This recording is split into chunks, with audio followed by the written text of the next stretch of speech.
ತುಳುನಾಡ ಸಿರಿ N V Rao ಅವರ ತುಳು ಪಾರ್ದನ ಆಧಾರಿತ ಜಾನಪದ ಕಾದಂಬರಿ.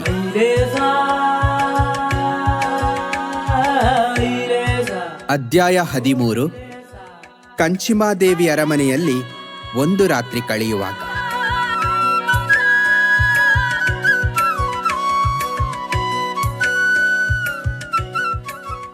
ಬಾನು ಕಾಳಮೇಘಚ್ಛನ್ನವಾಯಿತು.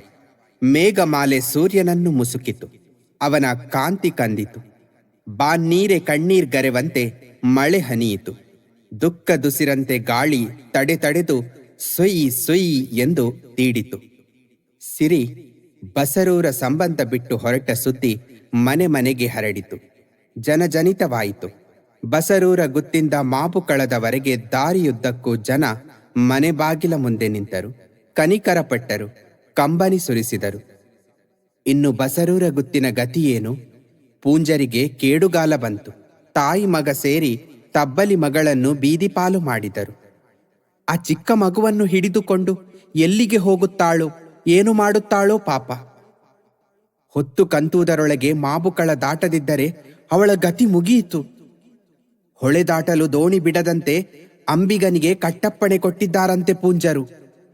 ಗಂಡನನ್ನು ಬಿಟ್ಟ ಮೇಲೆ ಅವಳ ಪಾಡಿಗೆ ಅವಳನ್ನು ಬಿಡಬಾರದೆ? ಅವಳಿಗಿಷ್ಟು ಕಷ್ಟ ಕೊಟ್ಟಿದ್ದು ಸಾಲದೆ ಅವಳಿನ್ನೆಷ್ಟು ಸಹಿಸಿಯಾಳು? ಕೈ ಹಿಡಿದ ಕಾಂತಣ ಪೂಂಜರ ಸಂಬಂಧ ಕಡಿದು ಬಂದಳಂತೆ. ಕೈಬಳೆ ಮುರಿದು ಕರಿಮಣಿ ಕಡಿದು ಕಂಬಕ್ಕೆ ಕಟ್ಟಿ ಬಂದಳಂತೆ. ಬಸರೂರು ಬಿಟ್ಟು ಮಾಬುಕಳದ ಕಡೆ ಬರುತ್ತಿದ್ದಾಳಂತೆ. ಹೀಗೆ ಜನ ವಿಧವಿಧವಾಗಿ ಆಡುತ್ತಾ ದಾರಿ ನೋಡುತ್ತಾ ಕಾದರು. ಸಿರಿ ಅರಮನೆಯ ಅಂಗಳದಿಂದಿಳಿದಳು. ಬಾಕಿ ಮಾರ ಹುಣಿ ಹಿಡಿದು ನಡೆದಳು. ಬತ್ತಕೇರಿಗೆ ಬಂದಳು. ಮುಂದರಿದು ಒಬ್ಬ ಬ್ರಾಹ್ಮಣರ ಮನೆ ಬಾಗಿಲ ಮುಂದೆ ಬರುವಾಗ ಬ್ರಾಹ್ಮಣಿತಿ 1 ಗಿಂಡಿ ನೀರು 1 ಗಿಂಡಿ ಹಾಲು ತಂದಳು. ಸಿರಿಯೇ, ಕುಮಾರನಿಗೆ ಹಾಲು ಕುಡಿಸಿ ನೀವು ಕಾಯಿವೀಳ್ಯ ತಿಂದು ಹೋಗಬೇಕು. ನಿಮ್ಮ ಈ ಸಿರಿಮುಖ ಇನ್ನೆಲ್ಲಿ ಕಾಣುವುದು ಎಂದು ಕಣ್ಣೀರು ಮಿಡಿದಳು. ಸಿರಿ ಕುಮಾರನಿಗೆ ಹಾಲು ಕುಡಿಸಿದಳು. ಕಾಯಿವೀಳ್ಯ ತಿಂದಳು. ಅಮ್ಮ ಬ್ರಾಹ್ಮಣಿತಿ, ದಿಕ್ಕಿಲ್ಲದೆ ಹೋಗುತ್ತಿರುವ ನನ್ನನ್ನು ಅಕ್ಕರೆಯಿಂದ ಕರೆದಿರಿ. ಹಾಲು ವೀಳ್ಯ ಕೊಟ್ಟು ಉಪಚರಿಸಿದಿರಿ. ಅದಕ್ಕಾಗಿ ನಿಮಗೊಂದು ವರ ಕೊಡುತ್ತೇನೆ. ನನ್ನ ಮುಖದ ಚಂದ ನಿಮಗಿರಲಿ. ಅಮ್ಮ ಸುಖವಾಗಿರಿ, ನಾನು ಬರುತ್ತೇನೆ ಎಂದು ಮುನ್ನಡೆದಳು. ಮುಂದೆ ಹೋಗುತ್ತಿರುವಾಗ ಮನೆ ಮನೆ ಬಾಗಿಲ ಮುಂದೆ ನಿಂತ ಹೆಂಗಸರು ಪ್ರೀತಿ ಆದರ ತುಂಬಿ ಕರುಣೆ ಕನಿಕರದಿಂದ ಹಾಲು ವೀಳ್ಯವಿತ್ತು ಸತ್ಕರಿಸಿದರು. ಸಿರಿ ಹರುಷಪಟ್ಟು ಅವರನ್ನು ಹೀಗೆ ಹರಸಿದಳು. ಸಾರಸ್ವತ ಹೆಂಗಸಿಗೆ, ನಿಮ್ಮ ಪ್ರೀತಿಯ ನೆನಪಿಗಾಗಿ ನನ್ನ ಬೈತಲೆಯ ಚಂದ ನಿಮಗಿರಲಿ. ಕ್ರೈಸ್ತ ಹೆಣ್ಣಿಗೆ, ನನ್ನ ತಲೆಕೂದಲ ಚಂದ ನಿನಗಿರಲಿ. ಸಪಳಿಗ ಹೆಣ್ಣಿಗೆ, ನನ್ನ ತಲೆಸೂಡಿಯ ಚಂದ ನಿನಗಿರಲಿ. ಪೂಜಾರ್ತಿ ಹೆಣ್ಣಿಗೆ, ನನ್ನ ಬಲಮೊಲೆಯ ಚಂದ ನಿನ್ನ ಕುಲಪರಂಪರೆಗೆ ಉಳಿದು ಬರಲಿ. ಕುಡುಬಿಯ ಹೆಣ್ಣಿಗೆ, ನನ್ನ ತಲೆಬಣ್ಣದ ಚಂದ ನಿನಗಿರಲಿ. ಕೈ ತುಂಬ ಹೂ ಹಿಡಿದು ಕಾದಿದ್ದ ಹೂವಾಡಗಿತ್ತಿ ಪ್ರೀತಿಯಿಂದ, ಅಮ್ಮ ತಲೆ ತುಂಬ ಹೂ ಇಡಿ, ಮುಡಿ ತುಂಬ ಹೂ ಮುಡಿಯಿರಿ ಎಂದಳು. ಹೂ ಚೆಂಡನ್ನು ತಲೆಗೆ ಮುಡಿಸಿದಳು. ಚಂದ ನೋಡಿ ಹಿಗ್ಗಿದಳು. ನಿನ್ನ ಹೂಬಳ್ಳಿಯಲ್ಲಿ ಕೊಯ್ದಷ್ಟು ಹೂ ಮುಗಿಯದಿರಲಿ. ಮಲ್ಲಿಗೆಯ ಪರಿಮಳ ಊರ ದೂರಕ್ಕೂ ಹರಡಲಿ. ಹೂ ಮಾರಿ ನಿನ್ನ ಜೀವನಕ್ಕೆ ಬೇಕಾದಷ್ಟು ಸಂಪಾದನೆಯಾಗಲಿ. ನನ್ನ ಎದೆಯ ಚಂದ ನಿನಗಿರಲಿ ಎಂದು ಹರುಷದಿಂದ ಹರಸಿದಳು. ಸಿರಿದಾರು ನಡೆದು ಮುಂದರಿದು ಬಸರೂರು ಪೇಟೆ ಮುಟ್ಟಿದರು. ನಡುಪೇಟೆಯಲ್ಲಿ ನಡೆಯುತ್ತಿರುವಾಗ ಬಡಗಿಗಳಿಬ್ಬರು ಎದುರಾದರು. ಇವರ ಸನಿಹಕ್ಕೆ ಬಂದರು. ಸಿರಿಯನ್ನು ನೋಡಿ ನಿಂತರು. ಓಹೋ, ಆಚಾರಿಗಳು, ನೀವೆಲ್ಲಿಂದ ಬರುವವರು? ಅಮ್ಮ, ನಾವು ಸತ್ಯನಾಪುರಕ್ಕೆ ಹೋದವರು. ಸುಟ್ಟ ಅರಮನೆಯನ್ನು ಕಟ್ಟಿ ಬಂದಿದ್ದೇವೆ. ಅರಮನೆ ಕಟ್ಟಲಿಕ್ಕೆ ಹೋದವರೋ? ಹೌದು, ಕಟ್ಟಿ ಕೆಲಸ ಮುಗಿಸಿ ಮನೆಗೆ ಹೋಗುತ್ತಿದ್ದೇವೆ. ಒಂದು ದಿನಕ್ಕೆ ನೀವು ಎಷ್ಟು ಮನೆ ಕಟ್ಟಬಹುದು? ಎಷ್ಟು ಮನೆ ಬಿಚ್ಚಬಹುದು? ನಾವು 1 ಬಡಿತಕ್ಕೊಂದು ಮನೆ ಕಟ್ಟಬಲ್ಲೆವು, 1 ಬಡಿತಕ್ಕೊಂದು ಮನೆ ಬಿಚ್ಚಬಲ್ಲೆವು. ಕಾಳಯ್ಯ ಭೀಮಯ್ಯರೆಂದರೆ ಸಾಮಾನ್ಯರೇ ಎಂದು ಬಡಗಿಗಳು ಬಡಾಯಿ ನುಡಿದರು. ಓಹೋ, ದಿನಕ್ಕೆಷ್ಟು ಕಟ್ಟುವಿರೆಂದರೆ ಬಡಿತಕ್ಕಷ್ಟು ಕಟ್ಟುವೆವೆಂದು ಬಡಾಯಿ ಮಾತಾಡುವಿರಾ? ಅಷ್ಟು ಅಹಂಕಾರವೇ? ಹೆಂಗಸು ಕೇಳಿದಳೆಂದು ಹಂಗಿಸಿ ಮಾತಾಡುವಷ್ಟು ತಾತ್ಸಾರವೇ? ಇಂದಿನಿಂದ ನಿಮ್ಮ 1 ಬಡಿತಕ್ಕೆ ಮರದ 1 ಚೆಕ್ಕೆಯೂ ಏಳದಂತಾಗಲಿ. ಎಷ್ಟು ದುಡಿದರೂ ದಿನದ ಪಡಿ ದಿನಕ್ಕೆ ಸರಿಯಾಗಲಿ. ಕಲಿಲಕ್ಷ್ಮಿಯ ಕೈ ಹಿಡಿದು ಕೈ ಖಾಲಿಯಾಗಲಿ ಎಂದು ಮುನಿದು ಶಪಿಸಿದಳು.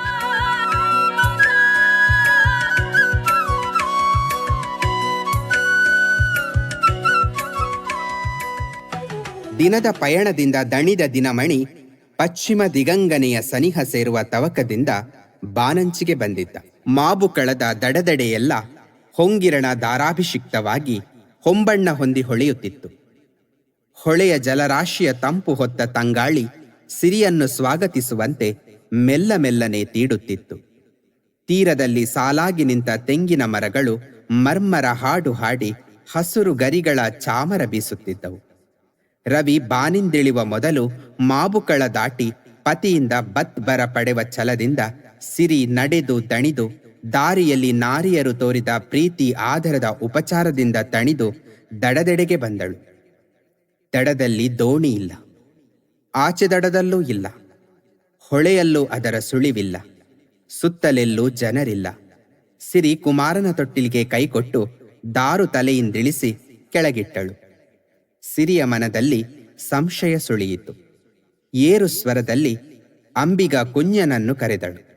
3 ಬಾರಿ ಕರೆದರೂ ಕುഞ്ഞ ಓಗೊಡಲಿಲ್ಲ. ಕುഞ്ഞ, ನಾವು ಹೊಳೆ ದಾಟಬೇಕು, ಬೇಗ ದೋಣಿ ಬಿಡು. ಇನ್ನೊಂದು ಬಾರಿ ಏರು ಸ್ವರದಲ್ಲಿ ಕರೆದು ಹೇಳಿದಳು. ಗುಡಿಸಲೊಳಗಿದ್ದ ಕುഞ്ഞ ಚಾವಡಿಗೆ ಹೊರಬಂದ. ತಟ್ಟಿಯ ಮರೆಯಲ್ಲಿ ನಿಂತು ನೋಡಿದ. ಮರೆಯಲ್ಲೇ ಇದ್ದು ನುಡಿದ. ಈ ಹೊತ್ತು ಮಂಗಳವಾರ, ಮಧ್ಯಾಹ್ನ ಕಳೆದು ಸಂಜೆಯಾಯಿತು, ಇನ್ನು ದೋಣಿ ಬಿಡುವ ರಿವಾಜಿಲ್ಲ. ಅಯ್ಯ, ನಾವು ದೂರದಿಂದ ಬಂದವರು, ಬಹುದೂರ ಹೋಗುವವರು, ದಯವಿಟ್ಟು ನಮ್ಮನ್ನು ಹೊಳೆ ದಾಟಿಸು. ಇಲ್ಲ, ಆಗುವುದಿಲ್ಲ. ದೋಣಿಯನ್ನು ನೀರಿಂದ ಮೇಲೆಳೆದು ಹೊಯ್ಗೆಗೆ ಹಾಕಿದ್ದೇನೆ, ಇನ್ನೊಮ್ಮೆ ಇಳಿಸುವುದಿಲ್ಲ. ಕುഞ്ഞ ಮರೆಯಿಂದ ಹೊರಬಂದು ಹೇಳಿದ. ಅಯ್ಯ, ಉಪಕಾರ ಮಾಡು, ಕೇಳಿದ ಕಾಸು ಕೊಡುತ್ತೇನೆ, ಬಹುಮಾನ ಕೊಡುತ್ತೇನೆ. ಹೊತ್ತು ಕಂತುವುದರೊಳಗೆ ನಮ್ಮನ್ನು ಒಮ್ಮೆ ಹೊಳೆ ದಾಟಿಸು. ಏನು ಕೊಟ್ಟರೂ ದೋಣಿ ಬಿಡೆ, ಕಾಸು ಕೊಟ್ಟರೂ ಬಿಡೆ, ಉಡುಗೊರೆ ಇತ್ತರೂ ಬಿಡೆ. ಈಗ ದೋಣಿ ಬಿಟ್ಟರೆ ನನ್ನ ಚಾಕರಿ ಹೋದೀತು. ಬೆಳ್ಳಿ ಮೂಡಿ ಬೆಳಗಾದ ಮೇಲೆ ದೋಣಿ ಬಿಡುತ್ತೇನೆ. ಇಲ್ಲಿ ಬಿಡಾರಕ್ಕೆ ಜಾಗವಿದೆ, ಇಂದು ಇಲ್ಲೇ ತಡೆಯಿರಿ. ಹೇಳಿಕೊಟ್ಟ ಮಾತು ಕೇಳಬೇಡ, ಕೊನೆಯ ಬಾರಿ ಹೇಳುತ್ತೇನೆ, ದೋಣಿ ಬಿಡು. ಬಿಡುವಿಯೋ ಇಲ್ಲವೋ? ಸಿರಿ ಸಿಟ್ಟಿಂದ ನುಡಿದಳು. ಇಲ್ಲ, ಬಿಡುವುದಿಲ್ಲ. ಕುഞ്ഞ ನಿರ್ಧಾರ ನಿಷ್ಠುರನಾಗಿ ನುಡಿದ. ಭಾಸ್ಕರನು ಬಾನಿಂದಿಳಿಯುವ ಹೊತ್ತಾಯಿತೆಂದು ಸಾರಿ ಕೆಂಡ ದುಂಡೆಯಾದ. ಬೇಗ ಹೊಳೆ ದಾಟುವ ಬಗೆ ಸಿರಿಗೆ ತಿಳಿಯದಾಯಿತು. ಅವಳು ಎದೆಗೆಡಲಿಲ್ಲ, ಛಲ ಬಿಡಲಿಲ್ಲ. ಸಿರಿ ಬಡಗು ಕಡೆಗೆ ತಿರುಗಿದಳು. ಬಾಳೆ ಎಲೆಯ ಕೊಡಿತುಂಡು ಕಿತ್ತು ತಂದಳು. ಕಡವಿನ ಕಡಿಯಲ್ಲಿ ನೀರಿಗಿಳಿದು ಕೈಮುಗಿದು ನಿಂತು ಪ್ರಾರ್ಥಿಸಿದಳು. ಓ ದೇವರೇ, ಬ್ರಹ್ಮರೇ, ನಾನು ಸತ್ಯದ ಮಗಳಾದರೆ, ಅಜ್ಜರ ವರ್ಣ ಹಚ್ಚಡದಲ್ಲಿ ಗಂಧದ ಗುಳಿಗೆ ಹಿಂಗಾರದ ಎಸಳಲ್ಲಿ ಹುಟ್ಟಿದ ಮಗಳಾದರೆ ಧರ್ಮ ಗೆಲ್ಲಬೇಕು, ಸತ್ಯ ಬೆಳಗಬೇಕು, ಲೋಕ ಮೆಚ್ಚಬೇಕು. ನನ್ನ ಬೆಂಗಾವಲಾಗಿ ಬರುವೆವೆಂದು ಭಾಷೆ ಕೊಟ್ಟಿದ್ದೀರಿ. ಈಗ ಸತ್ಯವಾಗಿ ಕಂಡು ಬರಬೇಕು. ಹರಿವ ಹೊಳೆಯ ಆಚೆಯ ನೀರು ಆಚೆ, ಈಚೆಯ ನೀರು ಈಚೆಯಾಗಬೇಕು. ನಡುವೆ ದಾರಿಯಾಗಬೇಕು. ನಾನು ಹೊಳೆ ದಾಟಬೇಕು. ಬಾಳೆಯ ಕೊಡಿಯೆಲೆಯನ್ನು ನೀರಿಗೆ ಬಿಟ್ಟಳು. ಕೂಡಲೇ ನೀರಿನ ನಡುವೆ ದಾರಿಯಾಯಿತು. ಸಿರಿ ಕುಮಾರನ ತೊಟ್ಟಿಲನ್ನು ದಾರುವಿನ ತಲೆಯ ಮೇಲಿಟ್ಟಳು. ಇಬ್ಬರು ದಾರಿಯಲ್ಲಿ ನಡೆದು ಹೊಳೆ ದಾಟಿದರು. ಎಲ್ಲವನ್ನು ನಿಂತು ನೋಡುತ್ತಿದ್ದ ಕುഞ്ഞ ಬೆರಗುಪಟ್ಟ. ಮುಂದೆ ಗತಿಯೇನೆಂದು ಭಯಪಟ್ಟ. ಮುಂಗಾಣದೆ ಕಂಗೆಟ್ಟು ಸಿರಿಯೆಡೆಗೆ ಓಡಿದ. ತಲೆ ತಗ್ಗಿಸಿ ಕೈ ಜೋಡಿಸಿ ಬೇಡಿದ. ದಮ್ಮಯ್ಯ ಸಿರಿಯೇ, ಮಾಯದ ಮಗಳು ಸತ್ಯಮಾಲೋಕದ ಸಿರಿಯೆಂದರಿಯದೆ ತಪ್ಪು ಮಾಡಿದೆ. ಸರ್ವ ತಪ್ಪಾಯಿತು. ದಯದೋರಿ ಕ್ಷಮಿಸು. ನನ್ನ ಅನ್ನ ತೆಗೆಯಬೇಡ. ನನ್ನ 12 ಮಕ್ಕಳ ಗತಿಯೇನು? ನಿನ್ನ ಕುಮಾರನನ್ನು ನೋಡಿ ನನ್ನ ಮಕ್ಕಳನ್ನು ಬದುಕಿಸು. ಬಸರೂರು ಪೂಂಜರು ಹೇಳಿಕೊಟ್ಟ ಮಾತು ಕೇಳಿದೆಯಲ್ಲ. ಸೂಡದ ಅಣ್ಣು ಶೆಟ್ಟಿ ಮಗ ಹೇಳಿಕೊಟ್ಟ ಮಾತು ಕೇಳಿದೆಯಲ್ಲ. ಹೇಳಿಕೊಟ್ಟ ಬುದ್ಧಿ, ಕಟ್ಟಿಕೊಟ್ಟ ಬುದ್ಧಿ ಎಷ್ಟರ ತನಕ ಬರುತ್ತೆ ನೋಡೋಣ. ಸಿರಿಯೇ, ತಪ್ಪಿದೆ. ಇಷ್ಟರ ತನಕ ಕೇಳಿದ್ದಾಯಿತು, ಇನ್ನು ಮುಂದೆ ಕೇಳುವುದಿಲ್ಲ. ದಯವಿಟ್ಟು ಕ್ಷಮಿಸು. ನಿನಗೆ ಬೆಳಿಗ್ಗೆ ಎಷ್ಟು ಸೇರಿ ಅಕ್ಕಿ ಖರ್ಚಿದೆ? ಸಾಯಂಕಾಲ ಎಷ್ಟು ಖರ್ಚಿದೆ? ಬೆಳಿಗ್ಗೆ 6 ಸೇರು, ಸಂಜೆಗೆ 6 ಸೇರು ಅಕ್ಕಿ ಖರ್ಚಿದೆ. ಈ ತನಕ ಇಲ್ಲಿ ವರ್ಷದ 12 ತಿಂಗಳು ದೋಣಿ ನಡೆಸಿ ಕಾಲ ಕಳೆಯುತ್ತಿದ್ದೀರಿ. ಇನ್ನು ಮುಂದೆ ಹೊಳೆಯಲ್ಲಿ 6 ತಿಂಗಳು ಹರಿವು, 6 ತಿಂಗಳು ಇಳಿವು ಆಗಲಿ. 6 ತಿಂಗಳು ದೋಣಿ ನಡೆಸಿ ಗಳಿಸಿ ನಿಮ್ಮ ಪೋಷಣೆ ಮಾಡಿಕೊಂಡಿರಿ ಎಂದು ಕುಮಾರನ ತೊಟ್ಟಿಲನ್ನು ದಾರುವಿನ ತಲೆಯ ಮೇಲೆ ಹೊರಿಸಿಕೊಂಡು ಮುಂದೆ ನಡೆದಳು. ದಾರು, ಪಡುವಣದ ಕಡೆ ನೋಡು. ಸೂರ್ಯ ಕಂತುತ್ತಿದ್ದಾನೆ. ಮಾಬುಕಳ ದಾಟಿ ಬಂದಿದ್ದಾಯಿತು. ಬಸರೂರ ಗುತ್ತಿನಲ್ಲಿ ಪೂಂಜರ ಗೌಡಿ ಚಾಕರಿ ಮಾಡಿಕೊಂಡು ಬಾಳುವುದು ತಪ್ಪಿತು. ಅಕ್ಕ, ನಾವು ಬೀರಿ ಹೋದ ಗುಡ್ಡೆಯ ದಾರಿ ಹಿಡಿದು ನಡೆಯುತ್ತಿದ್ದೇವೆ. ಕುಮಾರ ಬಸಳೆಯಂತೆ ಬಾಡಿದ್ದಾನೆ. ಹಸಿವು ತ್ರಿಷೆಯಾಗುತ್ತಿದೆಯೋ ಏನೋ. ಹೌದು, ನೀರಿಲ್ಲದ ದಾರಿ, ಜನರಿಲ್ಲದ ಎಡೆಯಾಯಿತು. ಸುತ್ತಲೂ ಕತ್ತಲಾಗುತ್ತಾ ಬಂತು. ಇಂದು ರಾತ್ರಿ ಎಲ್ಲಾದರೂ ತಂಗಿ ತಡೆಯಬೇಕು. ಎಲ್ಲಿಗೆ ಹೋಗುವುದು? ಏನು ಮಾಡುವುದು? ಈ ಬೋಳುಗುಡ್ಡೆಯಲ್ಲಿ ರಾತ್ರಿ ಕಳೆಯಲು ಸಾಧ್ಯವೇ ಅಕ್ಕ? ದಾರು, ಹೆದರಬೇಡ. ಬಹುದೂರ ಬಂದಿದ್ದೇವೆ. ನಡುಗುಡ್ಡದವರೆಗೆ ನಡೆದು ಬಂದಿದ್ದೇವೆ. ಇನ್ನು ಸ್ವಲ್ಪ ದೂರ ನಡೆಯೋಣ. ಆ ಕಡೆ ನೋಡು, ದೂರದಲ್ಲಿ ದೀಪ ತೋರುತ್ತಿದೆ. ಸುಂದರವಾದ ಅರಮನೆ ಕಾಣುತ್ತಿದೆ. ಅದು ಕಂಚಿಮಾದೇವಿಯ ಅರಮನೆ. ಅಲ್ಲಿಗೆ ಹೋಗೋಣ. ರಾತ್ರಿ ತಂಗಲು ಜಾಗ ಕೇಳೋಣ. ಹೇಗಾದರೂ ಇಂದಿನ ರಾತ್ರಿ ಕಳೆಯೋಣ. ಸಿರಿದಾರು ಮುಂದೆ ನಡೆದರು. ಗುಡ್ಡವಿಳಿದು ಕಳೆದರು. ಹೆದ್ದಾರಿ ಹಿಡಿದು ಮುಂದರಿದರು. ಅರಮನೆಯ ಮುಂಬಾಗಿಲಿಗೆ ಬಂದರು. ಆನೆ ಬಾಗಿಲಲ್ಲಿ ನಿಂತು, ಅಮ್ಮ, ಅರಮನೆಯಲ್ಲಿ ಯಾರು ಎಂದು ಸಿರಿ ಕರೆದಳು. ಕರೆದ ಸ್ವರ ಕೇಳಿ ಕಂಚಿಮಾದೇವಿ ಹೊರಬಂದಳು. ಅಯ್ಯೋ, ಹೆಂಗಸರು ನೀವು? ರಾತ್ರಿ ಹೊತ್ತಿನಲ್ಲಿ ಇಲ್ಲಿಗೇಕೆ ಬಂದಿರಿ? ನಾವು ದೂರದಿಂದ ಬಂದವರು, ಬಹುದೂರ ಹೋಗುವವರು. ಇಂದು ರಾತ್ರಿ ಕಳೆಯಲು ಸ್ವಲ್ಪ ಜಾಗ ಕೊಡುವಿರಾ? ನಿಮ್ಮನ್ನು ನೋಡಿದರೆ ಸತ್ಯದ ಮಕ್ಕಳಂತೆ ಕಾಣುವಿರಿ.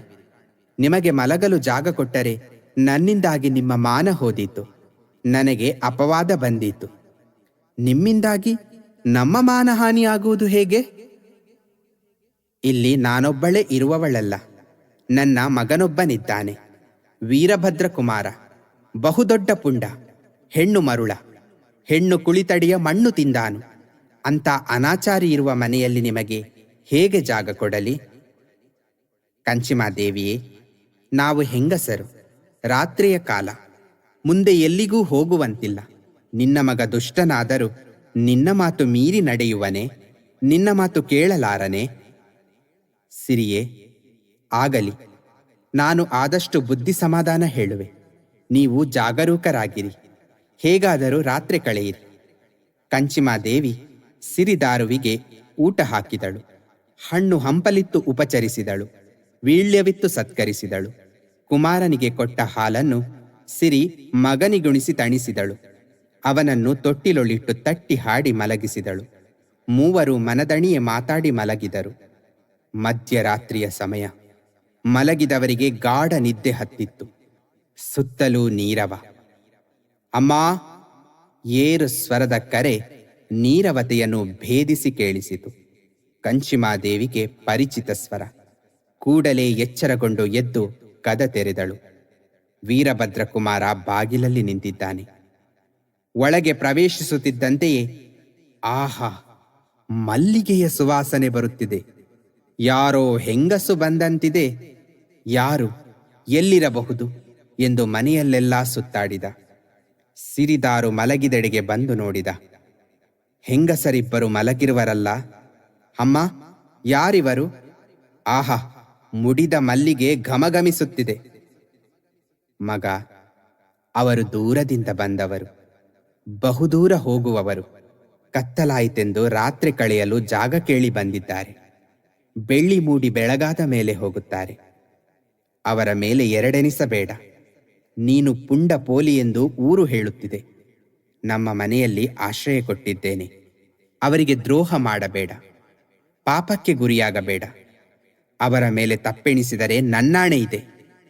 ಅಮ್ಮ, ಆಗಲಿ, ನಿನ್ನ ಅಪ್ಪಣೆ ಮೀರುವುದಿಲ್ಲ, ಅನ್ಯಾಯ ಮಾಡುವುದಿಲ್ಲ. ವೀರಭದ್ರ ಪುಷ್ಕಳವಾಗಿ ಉಂಡು ಮಲಗಿದ. ಕಂಚಿಮಾದೇವಿಯು ಮಲಗಿದಳು. ತುಸು ಹೊತ್ತಿನಲ್ಲೇ ನಿದ್ದೆ ಹೋದಳು. ವೀರಭದ್ರನ ಕಣ್ಣ ಮುಂದೆ ಹೆಣ್ಣ ರೂಪ ಕುಣಿಯ ಹತ್ತಿತ್ತು. ನಿದ್ದೆ ಬರಲಿಲ್ಲ. ಅಮ್ಮ ಎಂದು ಮೆಲ್ಲನೆ ಕರೆದ. ಮಲಗಿದ ತಾಯಿಯಿಂದ ಮಾತಿಲ್ಲ. ತಾಯಿಗೆ ನಿದ್ರೆ ಬಂದಿದೆ ಎಂದು ಭದ್ರ ಮಾಡಿಕೊಂಡ. ಮೆಲ್ಲನೆ ಎದ್ದ. ಸದ್ದಿಲ್ಲದೆ ಮೆಲ್ಲ ಮೆಲ್ಲನೆ ಸಿರಿ ಮಲಗಿದಲ್ಲಿಗೆ ಬಂದ. ಸನಿಹಕ್ಕೆ ಬಂದೊಡನೆ ಸಿರಿ ಸರ್ರನೆ ಎದ್ದು ಕುಳಿತಳು. ವೀರಭದ್ರ, ತಾಯಿಯ ಮಾತನ್ನು ಮೀರಿ ಬಂದೆಯಾ? ದಾರಿ ಕಾಣದೆ ಮನೆಗೆ ಬಂದವರು ನಾವು. ನಮಗೆ ಆಶ್ರಯವಿತ್ತ ನಿನ್ನ ತಾಯಿಗೆ ಸಮಾನರು. ಹತ್ತಿರ ಬರಬೇಡ, ದೂರ ಹೋಗು. ನನಗೊಬ್ಬಳೇ ತಾಯಿ. ನೀನು ಹೇಗೆ ತಾಯಿ ಸಮಾನಳಾಗುವೆ? ಹೆಂಗಸರೆಲ್ಲ ಹೆಂಡತಿ ಸಮಾನರು. ಬಿಡು ನಿನ್ನ ಬಣ್ಣದ ಮಾತು. ನನ್ನೊಡಗೂಡಿ ಸುಖಿಸು ಎಂದು ಸಿರಿಯನ್ನು ಹಿಡಿಯಲು ಮುಂದಡಿಯಿಟ್ಟ. ಮಾನಗೆಟ್ಟ ಭಂಡ, ನಿನಗೆ ಕೇಡುಗಾಲ, ನಡೆ ನಿನ್ನ ಚಾಪೆಗೆ, ಅಲ್ಲಿ ಕಲ್ಲಾಗಿ ಬೀಳು ಎಂದು ಸಿರಿ ಮುನಿದು ಶಪಿಸಿದಳು. ವೀರಭದ್ರ ಕಲ್ಲಾಗಿ ಬಿದ್ದ. ರಾತ್ರಿ ಕಳೆಯಿತು. ಬೆಳ್ಳಿ ಮೂಡಿತು. ಮುಂಜಾವಿನ ಕೋಳಿ ಕೂಗಿತು. ಸಿರಿ ದಾರುವನ್ನು ಮೈಕುಲುಕಿ ಎಚ್ಚರಿಸಿದಳು. ಕುಮಾರನ ತೊಟ್ಟಿಲೆತ್ತಿ ಅವಳ ತಲೆಯ ಮೇಲಿಟ್ಟಳು. ಇಬ್ಬರು ಅರಮನೆ ಬಿಟ್ಟು ಹೊರಟರು. ಸಿರಿದಾರು ಉದ್ಯಾವರ ಮುಟ್ಟಿದರು. ಕಡವಿನ ಬಾಗಿಲಿಗೆ ಬಂದರು. ಬೆಳಗಾಯಿತು. ಪೂರ್ವಾಕಾಶ ನಸುಗೆಂಪು ರಂಗಿಂದ ರಂಜಿತವಾಯಿತು. ಪಕ್ಷಿಕುಲ ಕಿಲಕಿಲ ಚಿಲಿಪಿಲಿ ಉಲಿಯುತ್ತಾ ಗುಂಪು ಗುಂಪಾಗಿ ಸೇರಿ ಬಾನೇರಿ ಹಾರಿ ದಿಕ್ಕು ದಿಕ್ಕಿಗೆ ಚದರಿತು. ಬೆಳಗಿನ ಕುಳಿರ್ಗಾಳಿ ಸುಳಿಯತೊಡಗಿತು. ಕಡವಿನ ಬಾಗಿಲಲ್ಲಿ ಮೊಲ್ಲೆ ಮಲ್ಲಿಗೆಯ ಜಲ್ಲಿಗಳಿಂದ, ತಳಿರೆಲೆಗಳ ಮಾಲೆಗಳಿಂದ ಮನೋಹರವಾಗಿ ಸಿಂಗರಿಸಿದ ದೋಣಿಯೊಂದು ಕಾಣುತ್ತಿತ್ತು. ಸಿರಿ ಹತ್ತಿರ ಬಂದು ನೋಡಿದಳು. ಕಂಚಿಯ ಹರಿವಾಣದಲ್ಲಿ ಬಾಳೆಹಣ್ಣ ಚಿಪ್ಪು, ಕಾಯಿವೀಳ್ಯವಿಟ್ಟು ಕಾಯುತ್ತಾ ಕುಳಿತವನನ್ನು ಕಂಡು ಅಚ್ಚರಿಗೊಂಡಳು. ಓಹೋ ಕುಂಜ, ಇದೇನು ಅಲ್ಲಿಂದ ಇಲ್ಲಿಗೆ ಬಂದಿರುವೆ ಎಂದು ಕೇಳಿದಳು. ಅಮ್ಮ ಸಿರಿಯೇ, ನೀವು ಮಾಬುಕಳ ದಾಟಿ ಬಂದವರು ರಾತ್ರಿ ಕಳೆಯಲು ಕಂಚಿಮಾದೇವಿಯ ಅರಮನೆಯಲ್ಲಿ ಇಳಿದಿರಿ. ಆ ಹೆಣ್ಣು ಮರುಳನಿಂದ ಮಾನ ಉಳಿಸಿಕೊಂಡು ಬರಲು ಅವನನ್ನು ಕಲ್ಲು ಮಾಡದಿರುವುದಿಲ್ಲವೆಂದು ತಿಳಿದೆ. ಅದಕ್ಕೆ ನನಗಿಷ್ಟು ಸಂತೋಷ ಸಂಭ್ರಮ. ಹಸಿವೆಗೆ ಹಣ್ಣಿದೆ, ಅಸರಿಗೆ ಎಳನೀರಿದೆ. ಹಣ್ಣು ತಿಂದು ಎಳನೀರು ಕುಡಿಯಿರಿ. ನಿಮ್ಮನ್ನು ಸುಖವಾಗಿ ಹೊಳೆ ದಾಟಿಸಬೇಕೆಂದೇ ಕಾದಿರುವೆ ಎಂದು ಸಿರಿದಾರುಗೆ ಎಳನೀರು, ಹೂಹಣ್ಣಿತ್ತು ಸನ್ಮಾನಿಸಿದ. ಸಿರಿ ಸಂತಸಪಟ್ಟಳು. ಕುಮಾರನ ತೊಟ್ಟಿಲನ್ನಿಳಿಸಿ ದೋಣಿಯಲ್ಲಿಟ್ಟಳು. ಸಿರಿದಾರು ದೋಣಿಯೇರಿ ಕುಳಿತರು. ಸಿರಿಗೆ ಕಂಚಿಮಾದೇವಿಯ ನೆನಪಾಯಿತು. ದಾರು, ಕಂಚಿಮಾದೇವಿ ಊಟ ಉಪಹಾರದಿಂದ ನಮ್ಮನ್ನು ಉಪಚರಿಸಿದಳು. ರಾತ್ರಿ ಕಳೆಯಲು ನಮಗೆ ಅರಮನೆಯಲ್ಲಿ ಆಶ್ರಯ ಕೊಟ್ಟಳು. ಉಪಕಾರ ಮಾಡಿದಳು. ಅವಳಿಗೆ ಒಬ್ಬನೇ ಮಗ ವೀರಭದ್ರ. ಆ ಚಾಂಡಾಲನ ದುಷ್ಕರ್ಮದಿಂದ ಪಾರಾಗಲು ಅವನು ಕಲ್ಲಾಗಿ ಬೀಳುವಂತೆ ಶಪಿಸಿದ್ದೇನೆ. ಮಗ ದುಷ್ಟನಾದರೂ ತಾಯಿಯ ಉಪಕಾರವನ್ನು ಮರೆಯುವಂತಿಲ್ಲ. ಉಪಕಾರಕ್ಕೆ ಪ್ರತಿಯಾಗಿ ಅಪಕಾರ ಮಾಡಿದಂತಾಗುತ್ತದೆ, ಕೃತಜ್ಞತೆಯ ಪಾಪ ಬಂದಂತಾಗುತ್ತದೆ ಎಂದು ನಡೆದ ಸಂಗತಿ ದಾರುಗೆ ತಿಳಿಸಿದಳು. ಚಿಂತಿಸಿದಳು. ಕಲ್ಲಾಗಿ ಬಿದ್ದ ವೀರಭದ್ರ ಎದ್ದು ಬರಲಿ ಎಂದು ಶಾಪ ವಿಮೋಚಿಸಿ ಹರಸಿದಳು. ದೋಣಿ ಬಿಟ್ಟು ಹೊಳೆ ದಾಟಿಸುವಂತೆ ಕುಂಜನಿಗೆ ಹೇಳಿದಳು. ಸಿಂಗಾರದ ದೋಣಿ ಕಡವಿಂದ ಹೊರಟಿತು. ಹೊಳೆಯೊಡಲನ್ನು ಸೀಳಿ ಮುಂದೆ ಸಾಗಿತು. ದೋಣಿ ನಡುಹೊಳೆ ಮುಟ್ಟುವ ಮುಂಚೆಯೇ ಕಡವಿನೆಡೆಯಿಂದ ಸಿರಿ ಸಿರಿ ಸಿರಿಯಲ್ಲಿ ಎಂದು ಬೊಬ್ಬಿಡುವ ಅಬ್ಬರದ ದನಿ ಕೇಳಿಸಿತು. ಕುಂಜ ಹಿಂದಿರುಗಿ ನೋಡಿದ. ಬೆಚ್ಚಿ ಬೆರಗಾದ. ವೀರಭದ್ರ ದೋಣಿ ನಡುಹೊಳೆಯಲ್ಲಿರುವುದನ್ನು ಕಂಡು, ಕುಂಜ, ದೋಣಿ ಹಿಂದಿರುಗಿಸು, ಮುಂದೆ ಹೋದರೆ ಹೊಳೆ ದಾಟಿ ಬರುವೆ ಎಂದು ಗುಡುಗಿದ. ಜಳ್ಳ ಹಿಡಿದ ಕುಂಜನ ಕೈ ಗಡಗಡನೆ ನಡುಗಿತು. ಹೋದನಲ್ಲ ನೀಚ ಎಂದರೆ ಬಂದನಲ್ಲ ಭಂಡ. ಸಿರಿಯೇ, ಅಪಾಯ ತಪ್ಪಿಸು, ನಮ್ಮನ್ನು ಬದುಕಿಸು. ದೋಣಿ ಹಿಂದಿರುಗಿಸದಿದ್ದರೆ ಅವನು ಹೊಳೆಗಿಳಿದು ಬರುವ, ದೋಣಿ ಮುಳುಗಿಸುವ, ನನ್ನ ಪ್ರಾಣ ತೆಗೆವ. ಹೆಂಗಸರ ಮಾನ ಉಳಿಸ, ಊರ ಹೆಣ್ಣು ಮಕ್ಕಳನ್ನು ಮಾನದಿಂದ ಬದುಕಲು ಬಿಡ ಎಂದು ನಡುನಡುಗಿ ನುಡಿದ. ಕುಂಜ, ಹೆದರಬೇಡ. ದೋಣಿ ಹಿಂದಿರುಗಿಸಿದರೆ ನಮ್ಮ ಮಾನ ಕಳೆಯದೆ ಬಿಡ. ಮುಂದೆ ನಡೆಸು. ಅಮ್ಮ ಸಿರಿಯೇ, ನನ್ನಿಂದಾಗದು. ಮುಂದೆ ನಡೆಸಿದರೆ ನಾನು ಬದುಕುವಂತಿಲ್ಲ. ನಿಮ್ಮ ಮಾನವೂ ಉಳಿಯದು. ಹಿಂದೆ ಹೋದರೆ ನಾನು ಬದುಕುವೆ. ನಿಮ್ಮ ಮಾನ ಹೋದೀತು. ಏನು ಮಾಡಲಿ? ನಿನಗಷ್ಟು ಭಯವೇ? ಅವನ ಅನ್ಯಾಯ ಅನಾಚಾರಕ್ಕಾಗಿ ಕಲ್ಲು ಮಾಡಿ ಬಂದಿದ್ದೆ. ಆದರೆ ಅವನ ತಾಯಿಯ ಉಪಕಾರ ನೆನೆದು ಬದುಕಿಸಿದೆ. ಈಗ ಬೇರೇನೂ ಉಪಾಯವಿಲ್ಲ ಎಂದು ಬದುಕಿ ಬಂದ ವೀರಭದ್ರ ಅಲ್ಲೇ ಕಲ್ಲಾಗಲಿ ಎಂದು ಮತ್ತೆ ಶಪಿಸಿದಳು. ಹಬ್ಬ, ಬದುಕಿದೆ, ಪೀಡೆ ಕಳೆಯಿತು ಎಂದು ಕುಂಜ ನೆಮ್ಮದಿಯ ಉಸಿರು ಬಿಟ್ಟ. ಅಳುತ್ತಾ ಗೋಳಾಡುತ್ತಾ ಓಡೋಡಿ ಕಡವಿನ ಹತ್ತಿರಕ್ಕೆ ಬಂದಳೊಬ್ಬಳು ಹೆಂಗಸು. ಕೂದಲು ಬಿಚ್ಚಿ ಕೆದರಿತ್ತು. ಸಿರಿಯೇ, ಸಿರಿಯೇ ಎಂದು ಸ್ವರವೆತ್ತಿ ಚೀರಿದಳು. ಕಡವಿನ ಬಾಗಿಲಲ್ಲಿ ನಿಂತಳು. ಸಿರಿ ನೋಡಿದಳು. ಕರೆದವಳು ಕಂಚಿಮಾದೇವಿ. ಸಿರಿಯೇ, ನನ್ನ ಮಗನನ್ನು ಬದುಕಿಸು. ಅವನ ದುರ್ನಡತೆಯನ್ನು ಮರೆತು ಬಿಡು. ಹೆತ್ತ ತಾಯಿಯಾದ ನನ್ನ ಮೇಲೆ ದಯೆ ಇಡು. ನನಗೊಬ್ಬನೇ ಮಗ. ಅವನು ಅನ್ನಾಹಾರವಿಲ್ಲದೆ ಕಲ್ಲಾಗಿರುವುದನ್ನು ನಾನೆಂತು ಸಹಿಸಲಿ ಎಂದು ಕಂಚಿಮಾದೇವಿ ಕಣ್ಣೀರ್ಗರೆದಳು. ಅಮ್ಮ ಕಂಚಿಮಾದೇವಿ, ಅವನನ್ನು ಬದುಕಿಸಿದರೆ ನಿನಗೆ ನೆಮ್ಮದಿಯಿಲ್ಲ, ಊರಿಗೆ ಸುಖವಿಲ್ಲ. ಅವನ ಕಾಮದ ಕಣ್ಣಿಗೆ ಕಂಡ ಹೆಂಗಸರ ಮಾನ ಉಳಿಯುವಂತಿಲ್ಲ. ಅಂತ ದುರಾಚಾರಿ ಮಗ ಇದ್ದರೇನು ಇಲ್ಲದಿದ್ದರೇನು. ಆದರೂ ಚಿಂತಿಸಬೇಡ. ಅವನಿಗೆ ಅನ್ನಾಹಾರ ಸಿಗುವಂತೆ ಮಾಡುತ್ತೇನೆ. ಉದ್ಯಾವರ ಕಡವಿನಲ್ಲಿ ಅವನು ಸೇಮಿಗಲ್ಲ ಪಂಜುರ್ಲಿಯಾಗಿರಲಿ. ಊರವರು ಕೋಳಿ ಕುರಿ ಎಳನೀರು ಹರಕೆ ಕೊಡುತ್ತಿರಲಿ. ಇದು ಸಾಲದಾದರೆ ಆ ಕಡೆ ಕಡವಿನಲ್ಲಿ ಬಬ್ಬರ್ಯನಾಗಿ ಮರಕಲರಿಂದ ತಿಂಗಳಿಗೊಮ್ಮೆ ಕಳ್ಳು ಕೋಳಿ ಮೀನು ಪಡೆಯುತ್ತಿರಲಿ. ಇದೂ ಸಾಕಾಗದಿದ್ದರೆ ಬಿಳಿಕಲ್ಲ ಗುಡ್ಡದಲ್ಲಿ ಕಲ್ಕುಡನಾಗಿ ವರ್ಷಕ್ಕೊಂದಾವರ್ತಿ ಭೋಗ ತೆಗೆದುಕೊಂಡಿರಲಿ ಎಂದು ಸಿರಿ ಕಂಚಿಮಾದೇವಿಯನ್ನು ಸಮಾಧಾನಪಡಿಸಿದಳು. ದೋಣಿ ಮುಂದೆ ಸಾಗಿತು. ಉದ್ಯಾವರ ಹೊಳೆ ದಾಟಿತು. ಸಿರಿದಾರು ದೋಣಿಯಿಂದಿಳಿದರು. ಕುಮಾರನ ತೊಟ್ಟಿಲನ್ನು ಕೆಳಗಿಟ್ಟರು. ಸಿರಿ ಕುഞ്ഞನ ಸೇವೆಯನ್ನು ಮೆಚ್ಚಿ ಹರುಷಗೊಂಡು ಹರಸಿದಳು. ಸೇಮಿಗಲ್ಲ ಪಂಜುರ್ಲಿ ಗರ್ಭಗುಡಿ, ಬಲಭಾಗದಲ್ಲಿ ವೀರಭದ್ರ ಗರ್ಭಗುಡಿ, ಮಧ್ಯಭಾಗದಲ್ಲಿ ಕಂಚಿಮಾದೇವಿ ಗುಡಿ, ಮುಂದೆ ಭೂತರಾಜಸ್ಥಾನ ನಿರ್ಮಿಸಿದಳು. ಯಾವ ಗುಡಿಗೂ ಹೆಣ್ಣು ಸಂಸಾರ ಹೋಗಬಾರದೆಂದು ಶಪಿಸಿದಳು. ತುಸು ಹೊತ್ತು ವಿಶ್ರಮಿಸಿ ಕುಮಾರನ ತೊಟ್ಟಿಲನ್ನು ದಾರು ಹೊತ್ತಳು. ಸಿರಿದಾರು ಮುಂದೆ ಪ್ರಯಾಣ ಮಾಡಿದರು. ಮುಂದಿನ ಅಧ್ಯಾಯದಲ್ಲಿ ಮತ್ತೆ ಭೇಟಿಯಾಗೋಣ. ಅಲ್ಲಿಯವರೆಗೆ ನಮಸ್ಕಾರಗಳು.